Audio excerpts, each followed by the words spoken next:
Theater is truly unique. It's sort of like some other things, but it's not like other things at all, right? So it's not like film, because film is very precise. You can capture a moment, you edit it, and it's done, and it's the same every time. Live theater is much more like the ancient tradition of storytelling, right? It's like actual human beings standing in front of other actual human beings. And for me, there's something about that immediacy, that human connection, that really allows for the possibility of connecting with the story in ways that, for me, aren't quite as there when there's this window between us. Film is like a window, I think, and theater, when it's really happening, I think it's kind of like what people experience in church. It can be that kind of life-changing. It's the opportunity for insights and emotion, and it can be really, really powerful and life-changing if it's the right material on the right night. Or at a minimum, it can just be a fun escape from whatever was on the other side of that theater door. I think it's really, for me, it's really life-sustaining, and like I said, in good moments, it can be life-changing, life-altering. Theater experience is unique because it is live and in person. It is not like film. The film is wonderful. You can capture a moment, and it is that way forever. And I love that aspect of directing. But theater it's a breathing thing.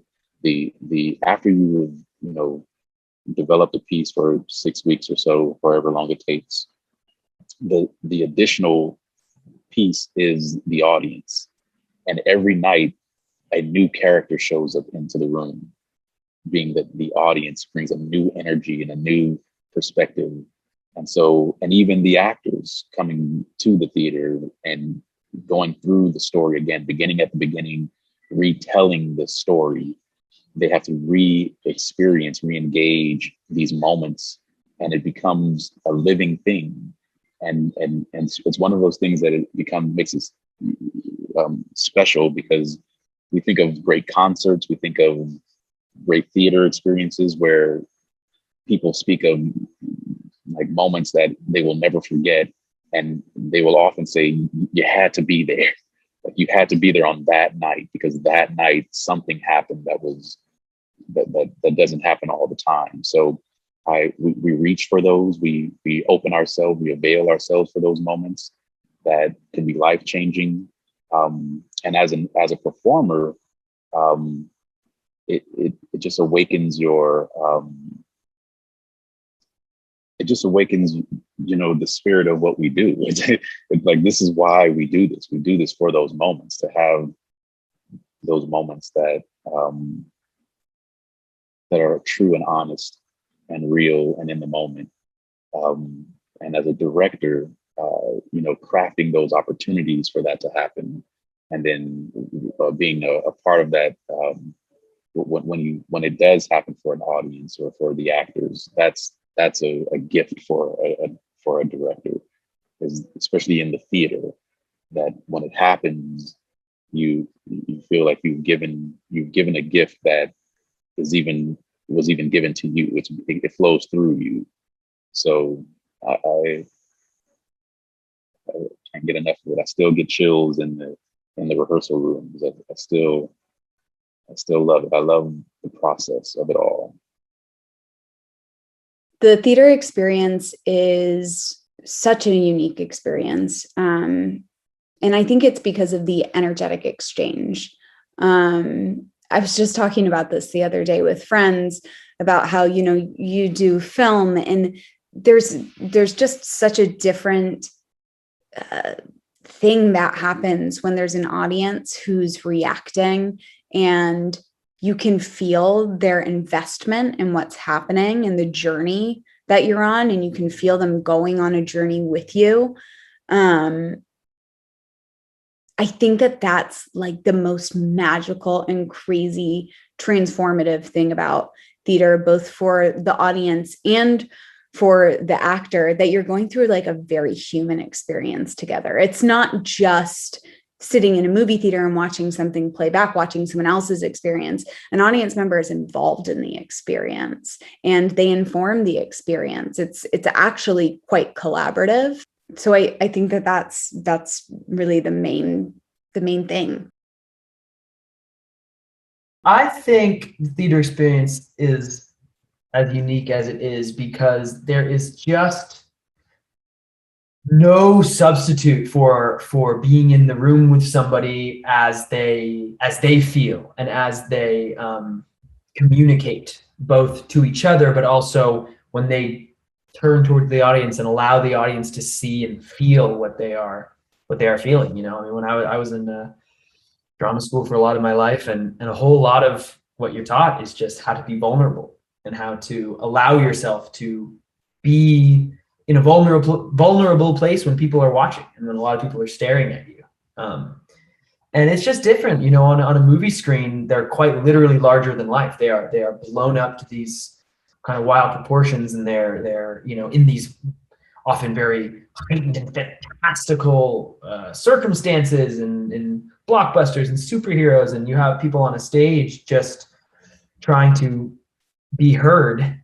And I just don't think there's a real substitute for that in terms of why it's so dynamic and why it's so kind of electrifying. And the actors on stage feed off the audience, and the audience, you know, in 2021, if you're coming to a play, it's because you want to. You know, there's a whole lot of content out there, and so if you walk into that theater, it's because you want to be there. It's because you want to engage and be part of the process. So often, you know, you find some pretty supportive and receptive houses, which is, I also think a nice part of it is, you know, you got to make the effort to come out these days. You could just sit home and watch YouTube. It is where I feel at home. I mean, don't get me wrong. In whatever capacity, I get to express myself as an artist creatively through acting and storytelling. I love it. But there's something about live theater. There's something about that exchange between the audience. There's something about not being able to cut or even stop in the middle of something and say, look, can I take that again? You know, and it's something very special and very, very spiritual and magical in that. So that love, it started, but it's ever growing. It's ever growing, as I feel love should, you know. It never just stops if it's really true. I think the theater experience is so unique, apart from other artistic expressions. Of course, there's the audience and that immediate feedback you get. Singers get that as well, dancers. But as actors, and I've worked a good bit on camera now, what I like about the theater most is that you get to take the entire journey from A to Z every night. You know, in film, you might start with scene 13, then go to scene 2, and then scene 27. And that is a skill and a thrill all its own. But being able to tell that whole story from beginning to end every night, that's what's most special about the theater to me. I think Tim did a pretty good job with his first script. I think anybody who wrote that as their first script should be pretty damn proud. Yeah, I would love to be in other pieces of Tim's. I think that he really surprises me sometimes, because some of the conversations, you know, they feel like, I don't want to say mundane because that sounds like it's boring. I think mundane means boring, but you know, they feel like everyday conversations. But then he'll like drop these little bombs and you think, whoa, that was so philosophical. Like, whoa, that was a really strong opinion about something that I didn't even think of.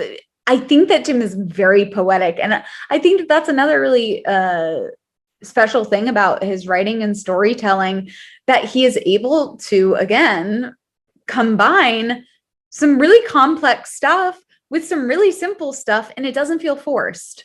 I think that's really unique. If he wrote more, I would hope that is what I would see in his work. I think that would be a true signature of his writing. Our playwright, Tim, what I appreciate about him is how humble he is. And I say that because I don't think he realizes how good he is, how beautiful his writing is.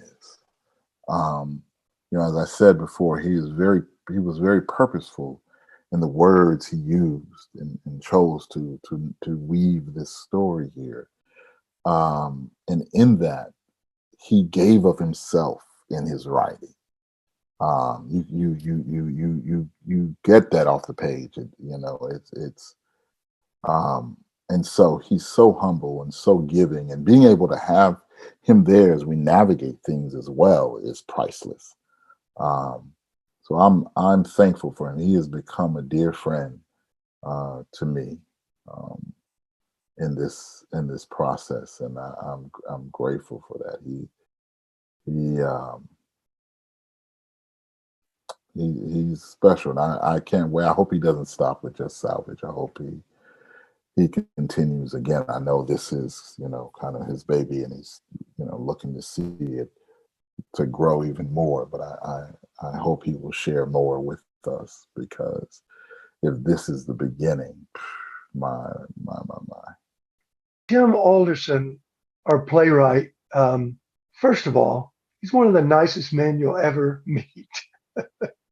And he's unassuming. But having lived with this play now for going on 3 years, and it's his first play, it is so deep and just chock full of, I guess I would say, humanity. It seems like every day we're together, we find something new in it.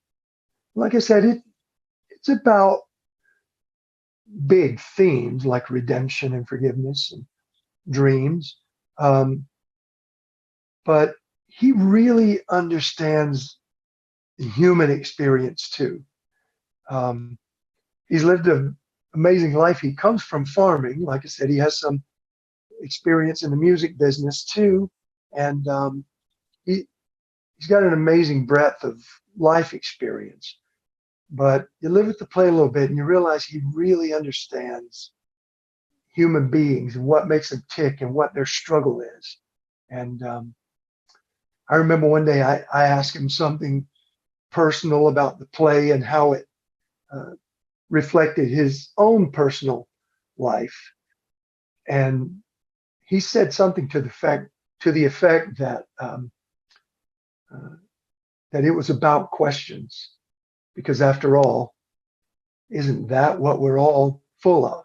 It's been a really great experience to get to say his words, and also to get to know he and his family. Just great people. Tim is a dream man. I mean, he worked in the music industry. He has this incredible nonprofit, Seeds of Hope, that was born out of him and his family's farming escapades. But he really he needed to tell this story. There's something special about this story because he isn't a playwright by trade. He hasn't written all these plays. He had these songs that I think are incredibly close. I know from the notes he's given me are incredibly close and near and dear to his heart. But he needed to tell this story.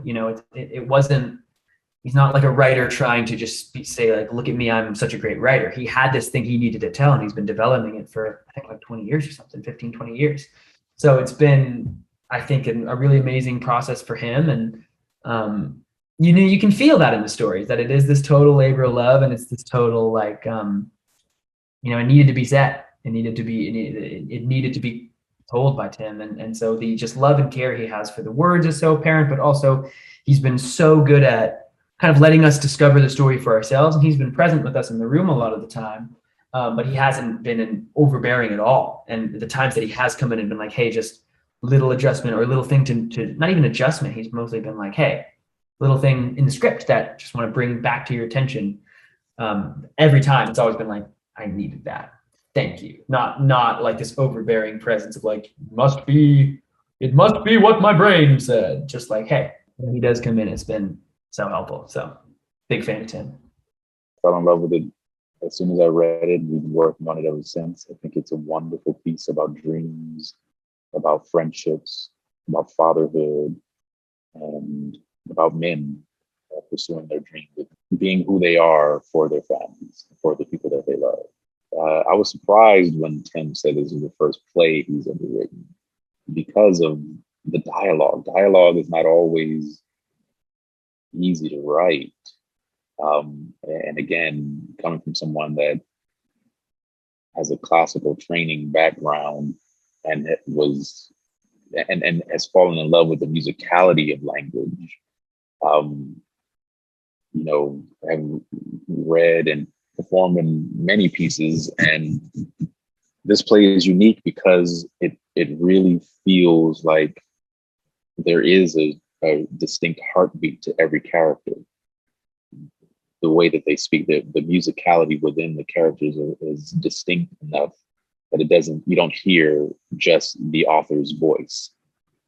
You hear these characters' unique voices. And again, it's that musicality, that awareness of the musicality of it that I feel it was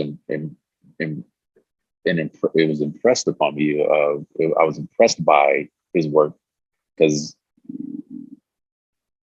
it just doesn't come that easy for some playwrights.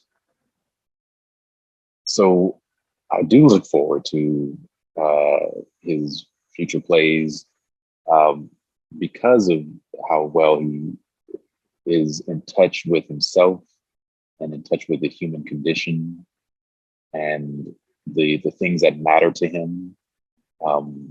He's a father, he's a husband, he's a son, he's a friend, he's a brother, he's a business partner. He has a lot of things to draw from. And the way he listens and the way he presents the work, it really unifies us as an audience and as artists. So I do look forward to his work because I know him very closely as a friend, and I know that his heart is in the right place, and I know that bring up concepts and ideas and topics that will help. And I love being a part of that type of theater where someone can come to a show or read a piece and it can help you ask the questions that maybe you didn't know to ask, or begin to answer questions that you've been struggling to answer. Yeah, I think the unique thing about country music, at least where it comes from, is, it comes from the country people, and from a very storytelling tradition. And so the music is deceptively simple. I'm talking about traditional country music. It's evolved, of course, that genre has evolved quite a bit. Most people are urban now, so country music still, at this point, feels more urban than country. But traditional country music is really of, by, and for people who live in the country, who by nature of that are generally fairly hardworking people, usually working in agriculture or, things like the oil fields and stuff like that. And I say it's deceptively simple. One of my favorite songwriters of all time is Hank Williams. And to a modern urban ear, it's easy for people to kind of dismiss Hank, because it sounds, like I say, deceptively simple. It can, and sometimes that twangy sound, the Southern accent can leave people with the impression that it's kind of hokey. But Hank was kind of, to me, like Ernest Hemingway, in the sense that the ability to use very few words to carry a tremendous amount of weight. So, and Hank's songs were just stunningly beautiful in their simplicity, and exactly that thing, that each word carries so much weight that you just, a 2.5, 3 minute song, it kind of takes the wind out of you, if you, or at least me. That's my experience with it. And it does tend to be much more sort of direct. It's about what it's about. It's not as much engaging allegory and metaphor and some of the kind of songwriting that we started to see in the 60s with Bob Dylan and the Beatles and Paul Simon and those kind of things, which I also love dearly. I love the complexity of those things. But yeah, the sort of simple storytelling that just gets right at the heart. One of my other favorite songwriters, a current songwriter, Mary Gauthier, she said in an interview one time recently, and it really struck me. She said that, because I think the interviewer asked her, do you start with your audience in mind when you start writing songs? And she said, oh God, no. She said, you have to start with the deeply personal. And then if you can get to the deeply, deeply personal, you just might touch the universal. I thought, man, that's the goal for any of us who are writing in any form or fashion, and her songs are like that. So I think that's what resonates with me in terms of country music. It's just incredible. Tim Alderson, the writer, he has some background in the music business, and he knew these writers. And these writers are people that, if you say their name in Nashville, people, know who they are. The average person doesn't, because they're primarily writers and not performers. That's roughly true. Some of them perform more than others, but Tim handpicked these songs from these several writers to fit exactly the play. And like I said before, there's several times in the show where the moment just would not work if the song doesn't just gut you and rip your heart out. And these songs do. There's also some music in the show from Johnny Cash and Hank Williams and Buck Owens, some classic country artists. But most of these songs the audience will have not heard before, and they will be susceptible to having their hearts, trampled by them. So the amazing music and songwriters, several parts of our show are written by Mark Hurd, the songs, who, I might get this wrong, but our playwright was a dear friend of his, and he took the songs and built a story around his beautiful music. A lot of his songs are just like poetry. It sounds like if you're just reading it off the page, it sounds like Shakespeare almost. Just so beautiful and so poetic. Melody, catchy, it's all in all, just such good music. And I also believe our playwright, Tim, there's a song in there that he wrote too. And it was to connect a storyline, but majority of the music is Mark Hurd. The music of Salvage, and we say we are a play with music, not a musical. The lyrics, I get made fun of by friends and family when a song comes on the radio, and I might start singing, and then there's a part of the song that I really don't know that well, and I'm like, yeah, but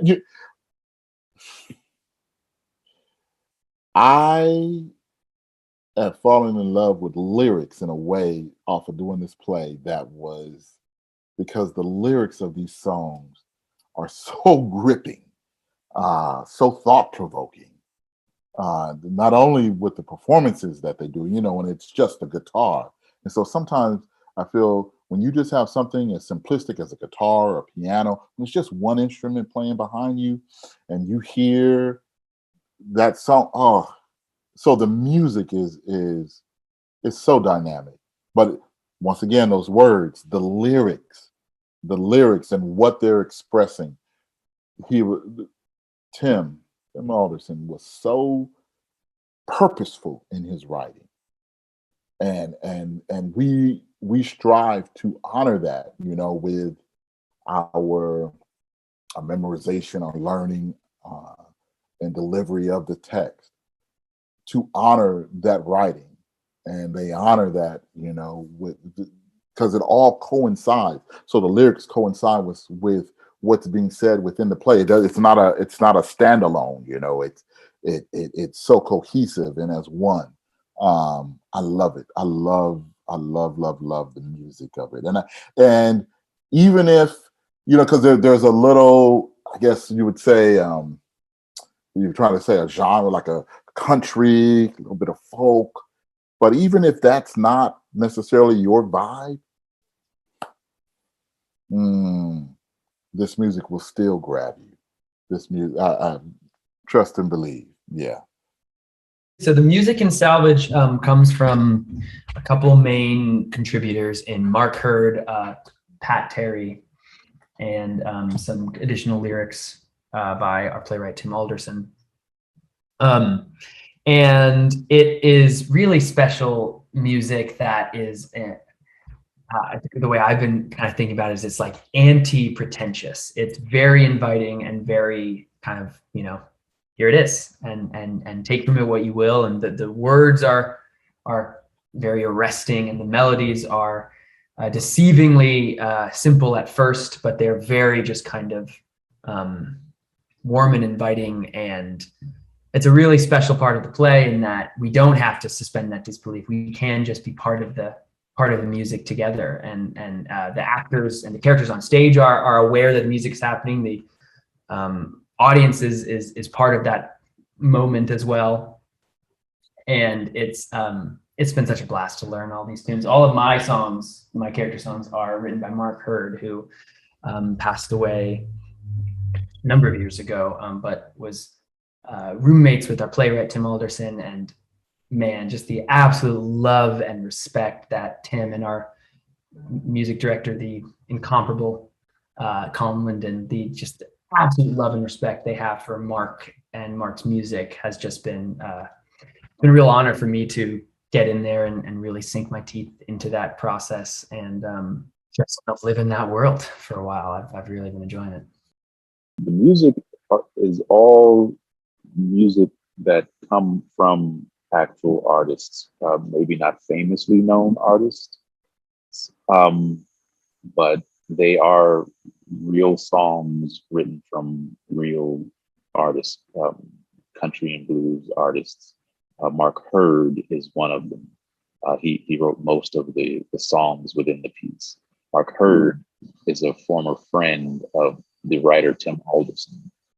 Tim Alderson and him. Tim used to be in the music business, AR director, working with artists, some years ago in his younger years. And Mark was one of his closest friends. Mark passed away some time ago.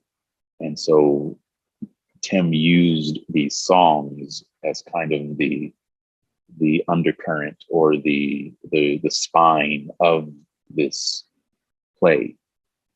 There are other musicians that have songs in it, but Mark Hurd is the main one. And so it's just wonderfully woven into the journey of an artist again, and songwriters, and in the play, the young man and the disturbed man, they play their guitars in the bar. So it's live music. It's real musicianship. They sing the songs live. So without any microphones or anything, it's just an intimate conversation. It's like songwriters sharing songs with one another. And discussing life and their journey. So it's a really unique and special piece, beautifully crafted by Tim. And again, audiences are enjoying it. To read it moves you, and to experience it is just even a step further than that. Yeah, I've been very fortunate in my life to be friends with some very talented people. And so the principal songwriters are Mark Hurd and Pat Terry. And I met Mark and Pat both back in the 80s when, right out of college, actually while I was still in college, I went to work for a booking agency. We booked concert tours for artists, mostly either at the beginning of or some crossroads in their career, or the people that I was working with. And that's how I met Mark and Pat, initially just as their booking agents. And we became really good friends, especially at the time, Mark, because he lived here in LA. Pat lives in Atlanta. And anyway, so Mark is just one of the most brilliant songwriters. You know, he passed away several years ago. I don't remember whether it was Paste Magazine or Rolling Stone, somebody, and it was on the anniversary of his death, somebody did an article, something like the best songwriter you never heard of. And they put him in the company of, they said he was, what was the word? Well, it doesn't matter. They put him in the company of Bob Dylan, Townes Van Zandt, Leonard Cohen, that level of songwriter. And Pat had a solo career for a while, but ultimately settled down in Nashville as a songwriter. So he wrote a lot of hit songs for other artists, major artists that we've all heard of, songs that we all know. And so that's his life as a career as a songwriter. So these two guys were really great songwriters. And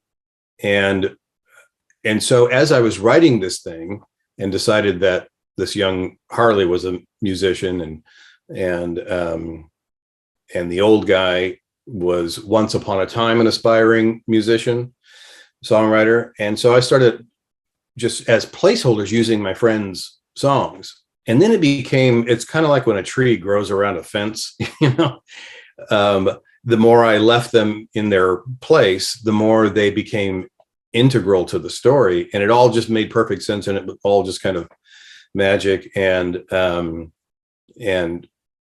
Pat was very happy to be involved.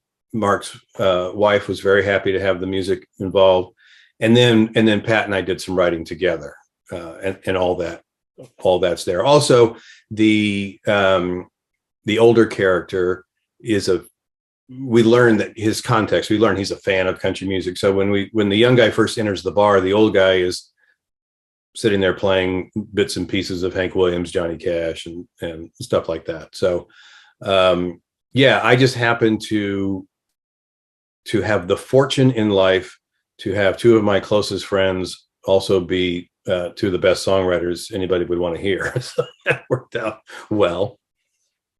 What do I want the audience to get out of the play? Because it really is a play about something, more so than most. It's a play about mistakes and redemption and forgiveness and following your dreams. That might be the thing that I would communicate most to someone. We hear it a lot. Follow your dreams, follow your dreams. And sometimes it's not practical. And it's hard for an artist. I remember as a younger actor, every 5 years I would ask myself, should I quit and become a real person? I'm only 30, I'm only 35, I'm only 38. There's still time for me to get a real job and build a career and a life. And but if I quit now, a big break might happen next week. And it's a real struggle for artists, actors. And this play discusses that in a very practical, grown-up way. It's not just starry-eyed, follow your dreams and everything will be great.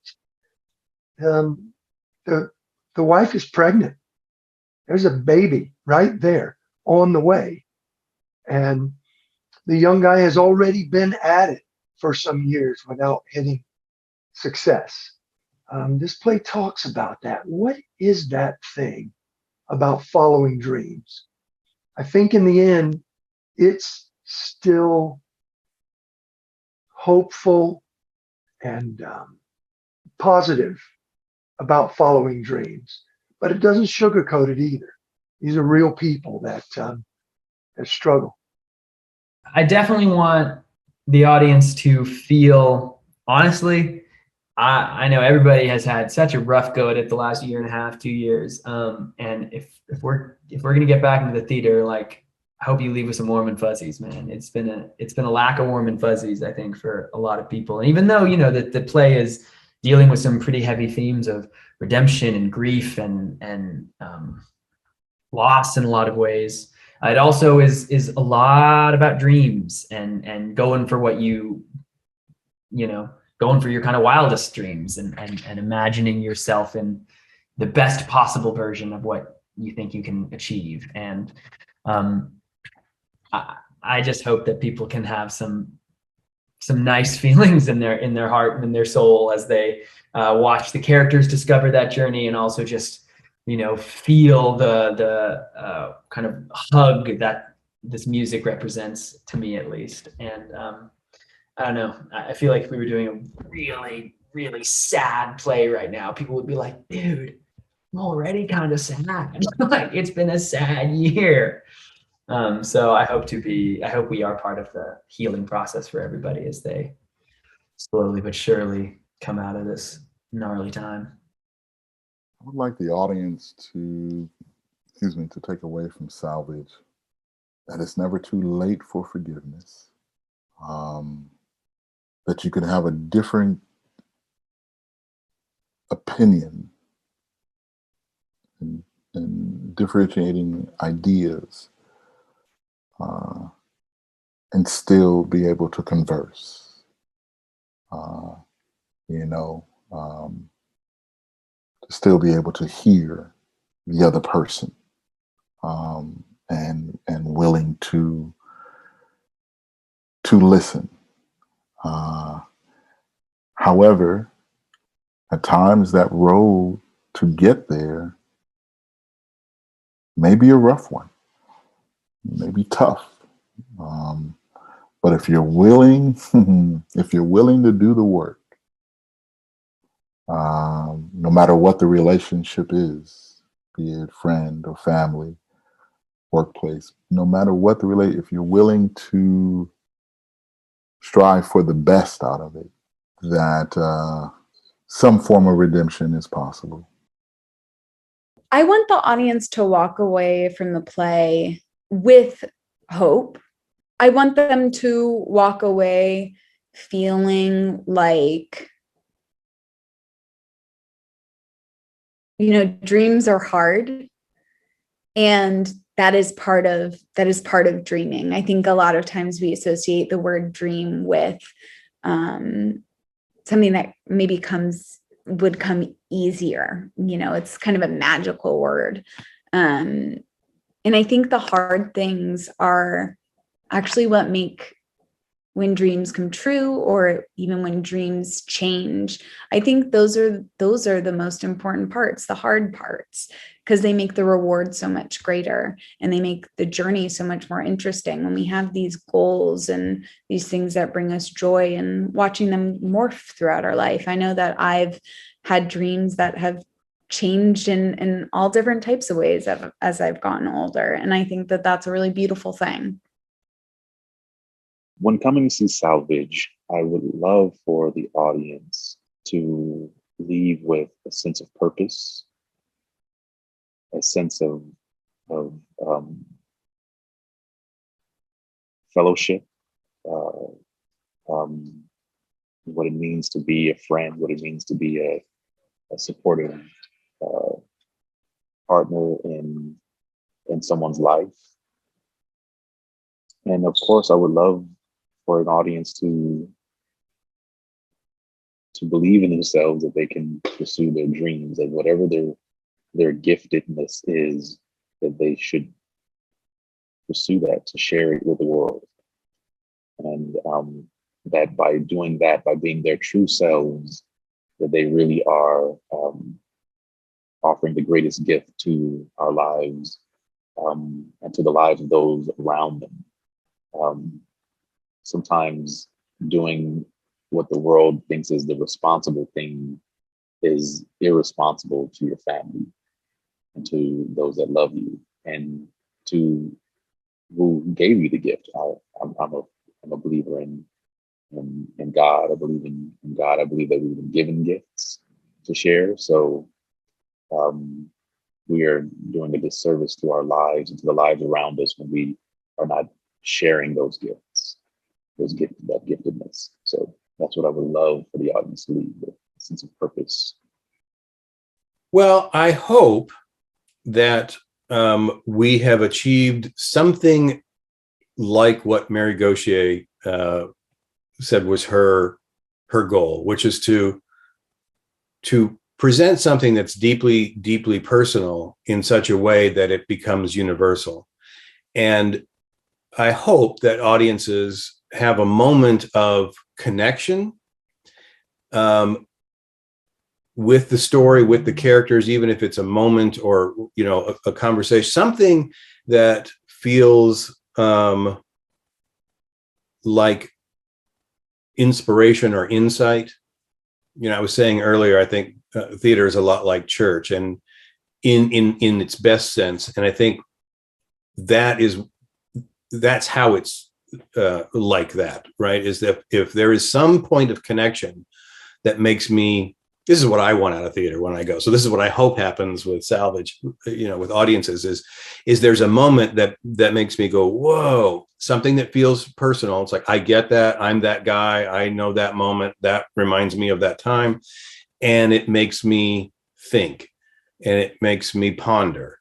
And I would hope that it becomes fodder for a fertile conversation, you know, whether it's, hey, let's go out for a drink afterwards and talk about it, or the next morning over coffee, we're still talking about it. That's what I hope. You know, that's what I think we endeavor to do.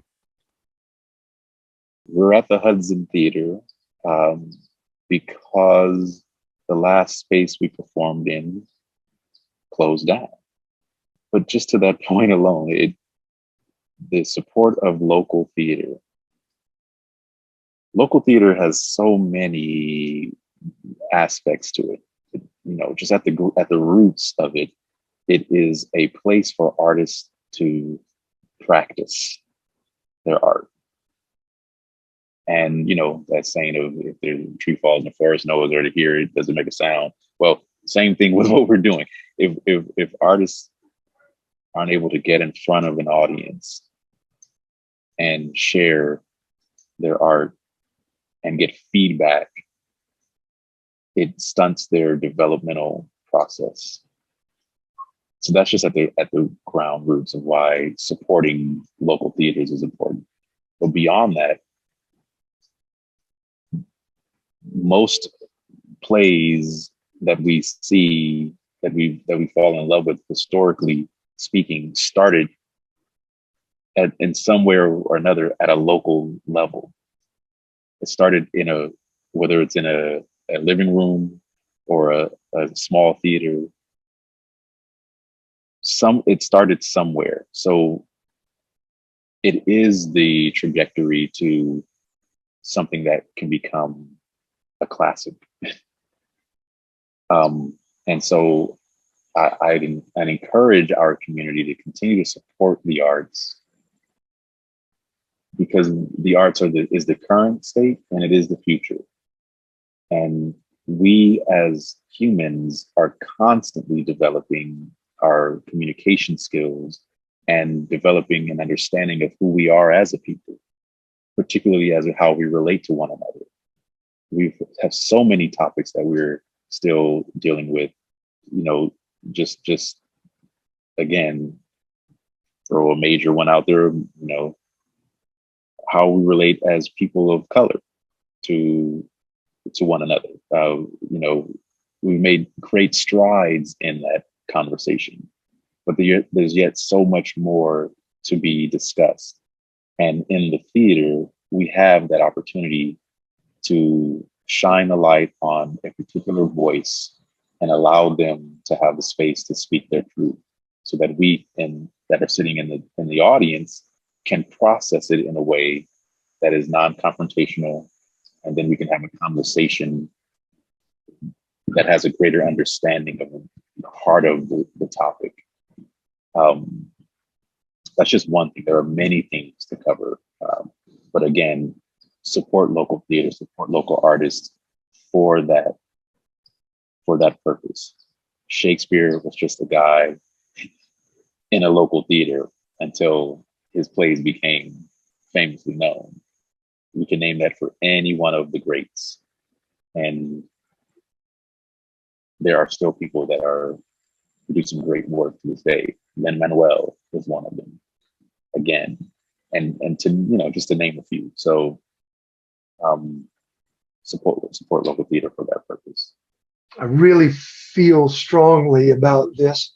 I'm actually a longtime member of Actors Co-op Theater in Hollywood, which is another similarly sized, similar level of theater. But the theaters like the Hudson, especially in LA.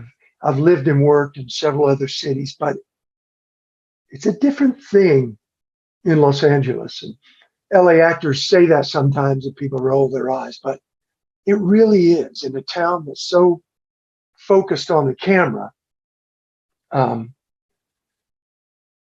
Creativity very often for actors lives in the local theaters. And I say local, which could mean your neighborhood, but also a smaller size theater than, let's say, the Amundsen downtown. The chance to explore, take a risk. Very often what we do as actors in LA is we go to the audition and we hold up the bar of soap and we smile and say it's great. And then even if we get the job, you don't come home feeling like you've given something of your talent. You use your skills and your personality, but to really use your heart and your soul, that happens in small theaters in Los Angeles. So that's not only important for the actors and the designers and the creators, but for the audiences as well. It's where they're going to see that actor who in some ways has nothing to lose and everything to gain by just throwing themselves in here. LA small theaters can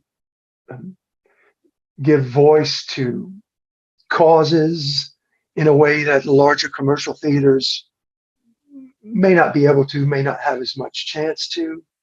We can be in touch with our local neighborhoods in a more direct way.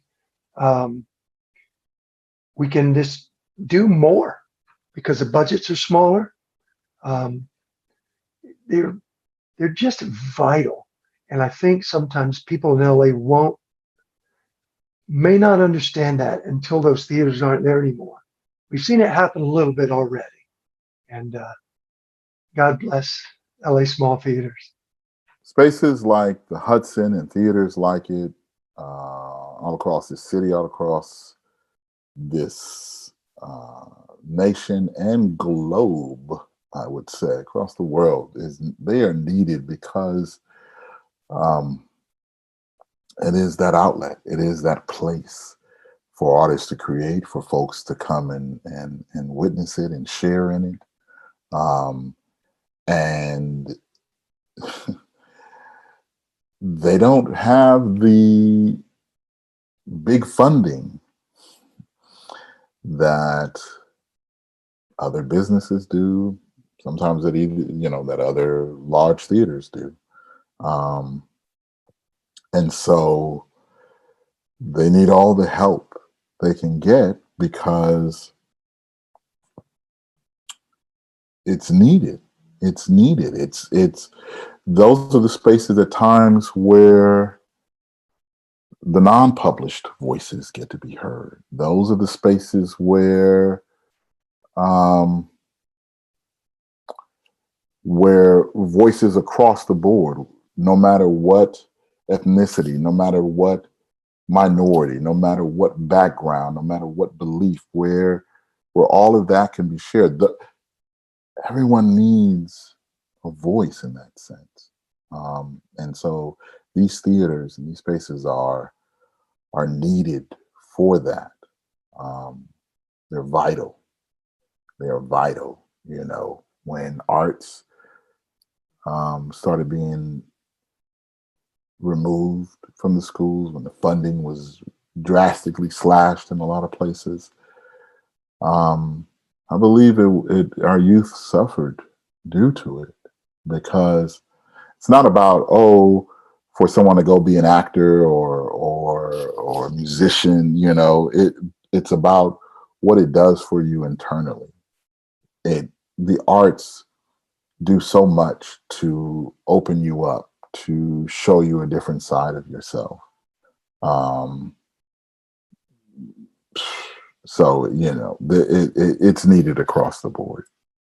Local theater is so vital to a community and a community's art scene. Growing up, even when I was a kid doing like community theater, and how much fun that was for all of us in the show, but also the amount of people in the community that loved to come and see and support it, and like just the, at the community theater level, just the amount of joy that brings to the amount of people that are touched by that in the show, in the team, the audiences, and so when you move up to the more professional regional theaters, I just think that scope continues to expand. And if you have people that love theater and love plays, stuff like this that is a little more accessible and is just as kind of exciting as in a lot of cases, the bigger productions or the smaller productions are just, it's so unique, as we said kind of earlier in the conversation. It is this, there's nothing like being in a room with people who are communicating and telling a story in that way and feeling that. And so these theaters like the Hudson that are a little more accessible to people and have such a great kind of intimate space are just, there's nothing like them kind of, in other areas of entertainment. It's super unique. Small theaters are so important to every community. I think that small theaters are really special because intimate theater is kind of like peering into a tiny window. I think that you oftentimes, in small theaters, you're seeing work that is not being shown to the public. So generally the stories that are told there are more specific and unique, and stories that you don't generally see as much on TV or in, these big box office theater shows. I think that it's really important and really informative, and it gives the opportunity for more artists and people to share their voice, and to just experience things that are other than, what is commercially friendly. That's been my favorite thing about being part of small intimate theater. Small theaters, intimate theater, there's a lot of different ways to describe it. But these local theater companies, theaters are extremely important to theater, to audiences on a number of levels. First of all, I don't know if people know this, but we have had, and I don't know to what extent the pandemic took its toll, because it did. It wiped out some smaller theaters, but we have a bigger and more vibrant small theater scene than any place else in the country, including New York. It is important in terms of those of us who love theater. It creates the opportunity to see so many kinds of things that you would not otherwise see if they had to be on a grand scale. And a lot of these things develop and go on to be, go on to Broadway and that sort of thing. But lots of stories can be told in these small venues that just aren't appropriate for the bigger scene. So a lot of great work is able to be produced. It's great, I think, for the creative community, for actors to be able to act and to do so in ways that can really stretch them. A lot of actors in LA are film and television actors, but I think most everybody started on the stage. And so the opportunity to get back to the stage and do that sort of thing, it really allows them to stretch, which then as an audience allows us to see some amazing performances, and to see it in an intimate setting is so human. It's different. I love Broadway. I love going to the big shows, but I always feel like an audience member that is separate and distinct from that thing that's happening up there on the stage. When you're in intimate theater, 99 seats or less, there's not that separation. When you come to see Salvage, it takes place, the whole show takes place in this bar. You feel like you're in the bar. So there's a kind of magic that can happen on a small scale that just simply isn't possible on a large scale. That's a different kind of magic, and certainly love that. But small theater is just got that whole other layer to it. And it's really important for audiences to come out and support intimate theater, because it is, for the people producing it, for the actors, for everybody involved, it is a labor of love.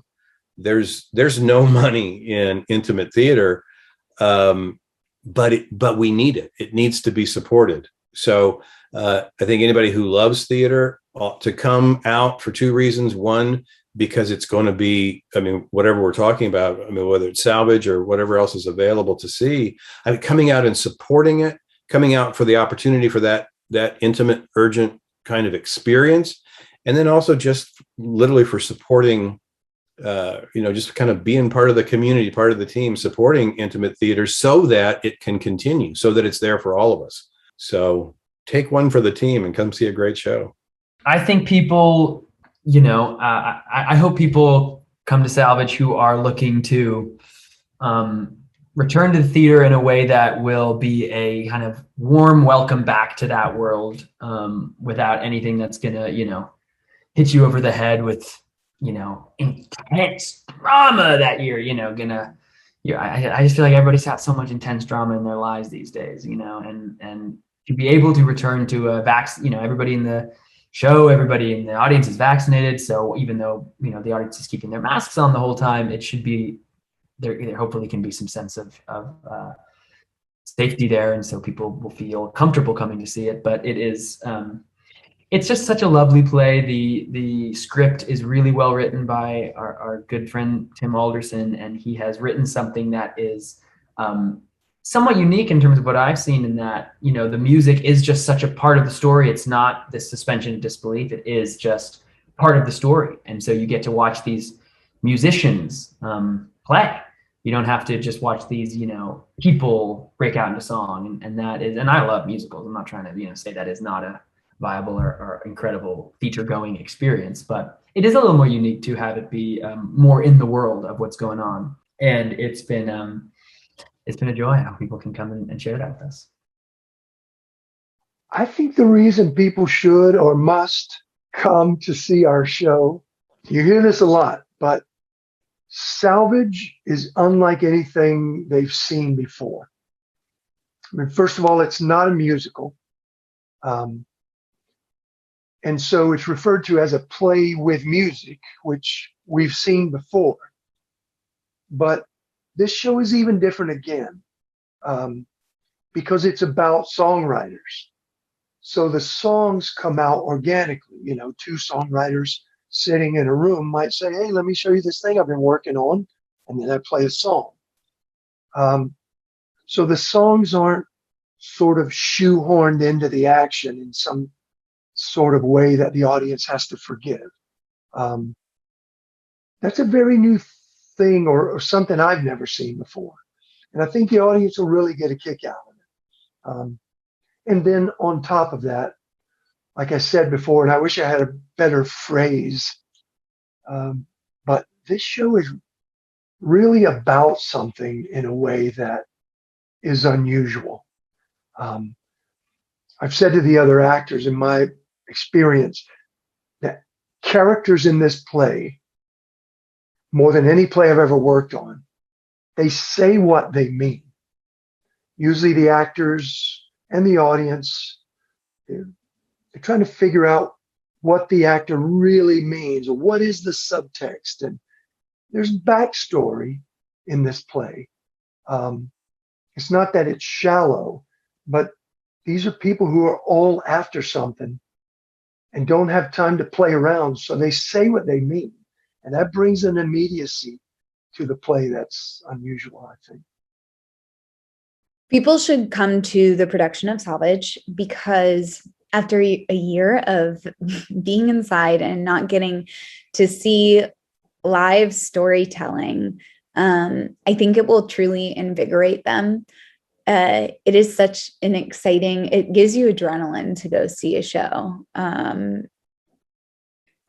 feel like it's so important to have, I mean, theater is an ancient art that is dying. And I mean, not just Salvage, any play, go see it, keep it alive as long as possible. But I think people should come see Salvage because it's so exciting to see both live music and a play happening at once. And it does at times feel like you're in like a living room listening to other people sing. It's not like just an old school musical where people are putting on the glitz and the glam. It's really people sitting around and making music and talking. And I think that it's a really wonderful, visceral experience that everyone should come hang out with us. I feel that people, they should come to the production of Salvage, one, if you feel comfortable, because we're still in a time where I nor my cast nor anyone should question your comfortability. We are requiring that folks be vaccinated to see our production. We are requiring that they wear masks to be in the audience. But that still might not be a comfortable space for some.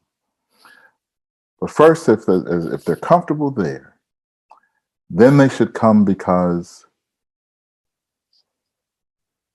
there's nothing like live theater. There's nothing like it.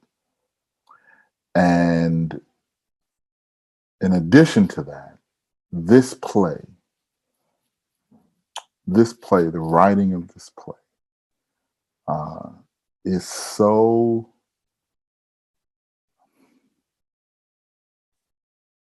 heartfelt. It's so gripping. You see these people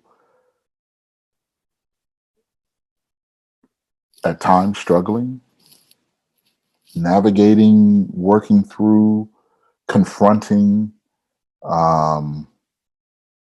sharing, listening, being vulnerable through their circumstances in life.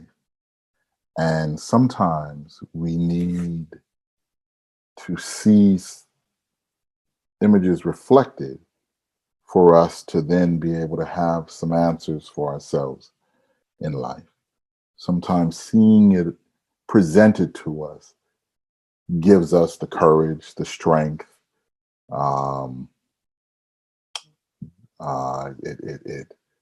It answers things that might be burdening you, or that you just go, I get it. You're guaranteed to have a good time. You're guaranteed to hear some great music.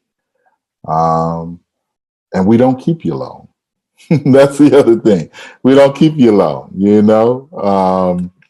So that's, yeah. We are always honored for anyone who comes to come share with us. We didn't know when I first talked with the producer.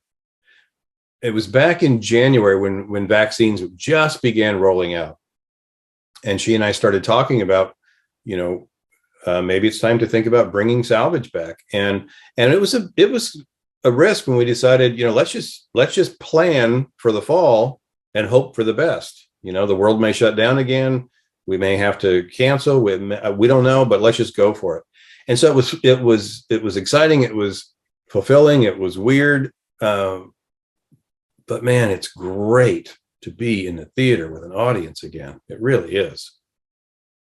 You should come to see Salvage because number one, it's a beautiful story.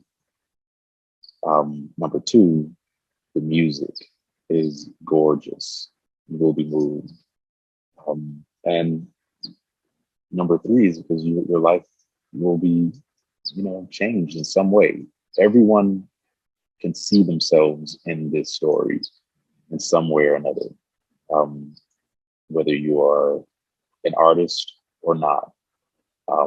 It's really taps into who you are as a person and how you are connecting to those around you, and that we all are in relationship, and this play will speak to that, to make. And again, I love that quote, put the mirror up to nature. It puts the mirror up to nature, this piece, and we can see ourselves and be made better, moving forward, to make a wiser choice, or to reconnect with someone that maybe you are disconnected to, that doesn't need to be that way.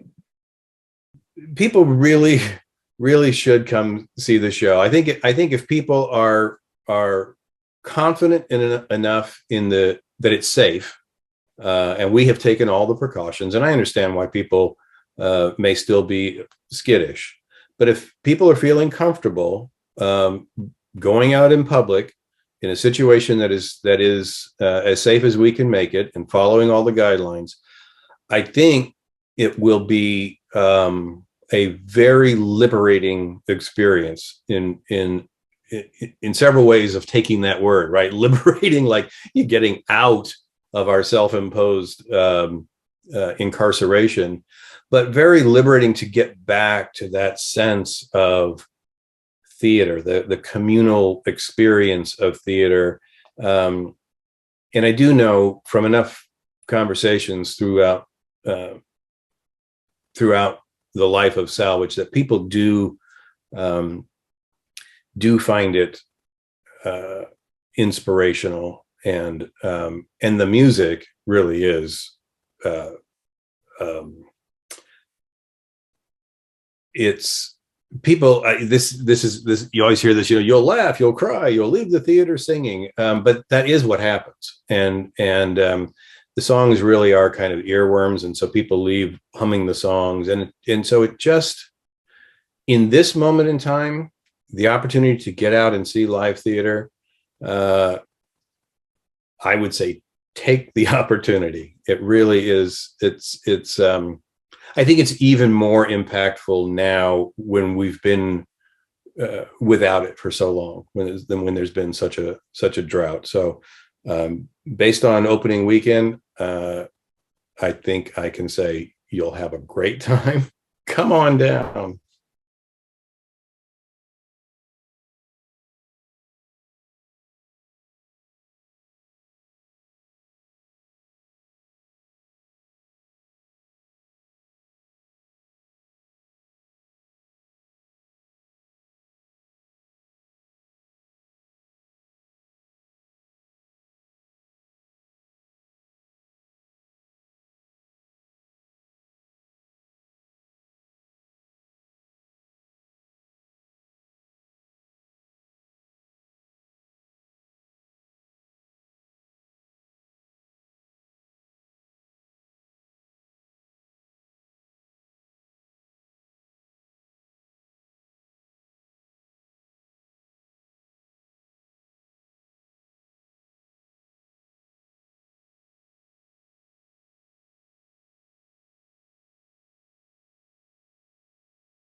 talking to at least 3 of the actors so far, they were wondering, and I wonder this too, are there more voices in your head that you're going to be telling more stories?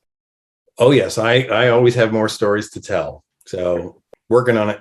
Yeah, there's 2 that have been baking for some time, and I've decided perhaps the way my brain works is they have to ruminate before they escape. But I'll tell you just a tiny bit. What I'm working on is called Uncle Charlie's Funeral, and where that came from is actually the first funeral I ever went to. I was 8 years old. Was my Uncle Charlie. And it was it was a jarring experience, but we've all been to lots of funerals by this point in our lives, and lots of interesting things happen at funerals. Lots of interesting things come up, and so the play takes place in that context, Uncle Charlie's Funeral. And there's another one that I don't know yet whether it's going to be a play or a screenplay. And it's called Kettleman City. And Kettleman City is a little tiny town in the middle of nowhere that where I lived when I was a kid. Actually, we didn't even live in Kettleman City. We lived on a farm 12 miles outside of Kettleman City. And so it takes place in that rural desolation and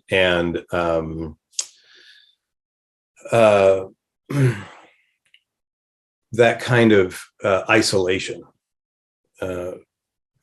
physically and emotionally and such. And so that it's in that context, and it's a relationship between a young guy and his widowed father, and it's mostly around that relationship and the place. And so we'll see how it all comes out.